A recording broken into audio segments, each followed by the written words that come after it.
ഈശോ മിശിഹായിക്ക് സ്തുതിയായിരിക്കട്ടെ.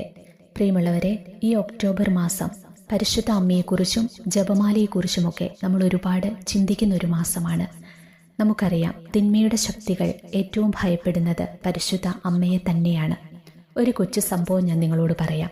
സാത്താൻ ബാധിതയായ ഒരു യുവതിയിൽ നിന്ന് സാത്താനെ പുറത്താക്കാനുള്ള ശ്രമത്തിലായിരുന്നു ആ വൈദികനും സംഘവും. സാത്താൻ ബാധ ഏറ്റവും രൂക്ഷമായ രീതിയിലാണ് ആ യുവതിയിൽ പ്രകടമായിരുന്നത്.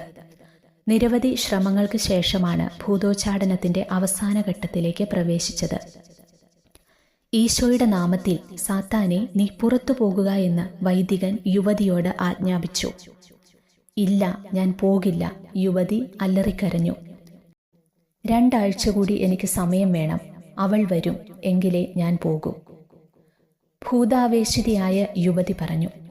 മുറിയിലുണ്ടായിരുന്ന എല്ലാവരും അത്ഭുതപ്പെട്ടു.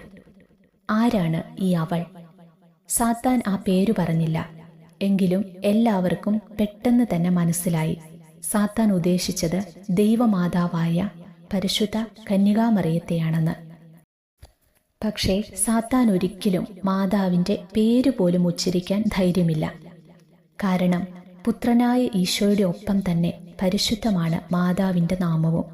സാത്താൻ ഒരിക്കലും മറിയത്തിൻ്റെ പേര് ഉച്ചരിക്കാൻ തയ്യാറല്ല. ഒടുവിൽ ആ നിമിഷമെത്തി.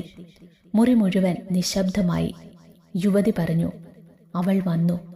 ഭയചകിതമായ സ്വരമായിരുന്നു അവളുടേത്. ആ സ്ത്രീ ഉടനെ അലറിക്കരയാൻ തുടങ്ങി. ഒന്നിലധികം സാത്താന്മാരുണ്ടായിരുന്നു അവളിൽ. മാതാവ് മുറിയിലെത്തിയതായി വൈദികനും സംഘവും മനസ്സിലാക്കി. അധികം കഴിയാതെ യുവതി അലറിക്കരഞ്ഞുകൊണ്ട് നിലത്തേക്ക് വീണു.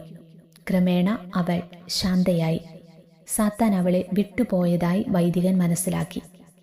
പരിശുദ്ധ അമ്മയുടെ സാന്നിധ്യത്തിൽ പിശാചിന് പിടിച്ചു നിൽക്കാൻ കഴിയില്ലെന്നും, സർവശക്തിയായ അമ്മയുടെ നാമം വിളിച്ചപേക്ഷിക്കുമ്പോൾ സാത്താൻ നമ്മെ ഓരോരുത്തരെയും വിട്ടുപോകുമെന്നും ഈ ഒരു കൊച്ചു സംഭവത്തിലൂടെ നമുക്ക് മനസ്സിലാകും.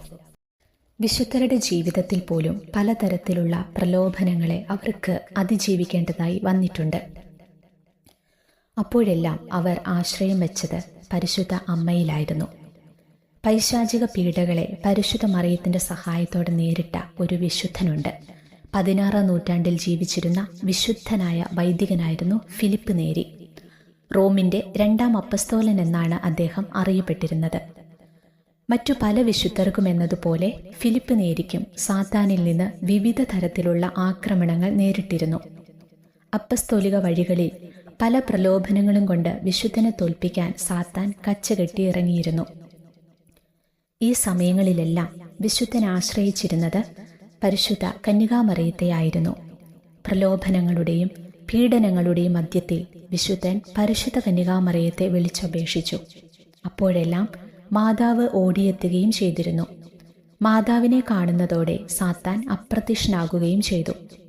മാതാവ് ഉള്ളിടത്ത് സാത്താന് നിൽക്കാനാവില്ലല്ലോ. വിശുദ്ധന്റെ ഈ അനുഭവം നമ്മോട് പറയുന്നത് ഇതാണ്: നമുക്കും ജീവിതയാത്രയിൽ പലതരത്തിലുള്ള പീഡകളും പ്രലോഭനങ്ങളും സാത്താൻ നൽകാറുണ്ട്. അപ്പോഴെല്ലാം മാതാവിനെ വിളിക്കുക.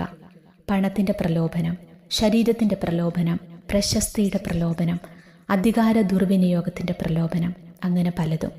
അപ്പോഴെല്ലാം നാം രക്ഷയ്ക്കായി മാതാവിനെ വിളിക്കുക. മാതാവ് ഓടിയെത്തുന്നതോടെ സാത്താൻ ഓടിപ്പോകും. ഈശോ എല്ലാവരെയും അനുഗ്രഹിക്കട്ടെ.